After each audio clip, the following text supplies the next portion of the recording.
కూటమి ప్రభుత్వంలో ప్రభుత్వ మెడికల్ కళాశాలని ప్రైవేటీకరణ చేయడాన్ని నిరసిస్తూ మా అధినేత జగన్మోహన్ రెడ్డి గారి నాయకత్వంలో రాష్ట్ర వ్యాప్తంగా ఒక ఉప్పెనలాగా ఒక మహాయజ్ఞంలాగా కోటి సంతకాల కార్యక్రమం విజయవంతం చేయడానికి కృషి చేసినటువంటి ప్రతి ఒక్కరికి కృతజ్ఞతలు తెలియజేస్తూ అందులో భాగంగానే ఇవాళ జిల్లా అధ్యక్షులు అనంత వెంకటరామరెడ్డి గారి ఆధ్వర్యంలో సమన్వయకర్తల సమక్షంలో పెద్ద ఎత్తున బైక్ ర్యాలీ చేయడం జరుగుతూ ఉంది.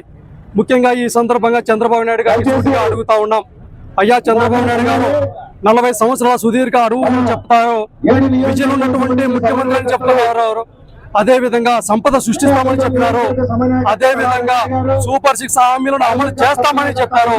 మరి ఇవాళ కూటమి ప్రభుత్వం మీరు ఏం చేస్తా ఉన్నారు? కేవలం అమ్మకానికి ఆంధ్రప్రదేశ్ అనేటటువంటి పథకాన్ని మాత్రమే అమలు చేస్తున్నారు దిగ్విజయంగా అనేసి ఈ సందర్భంగా తెలియజేస్తున్నాం.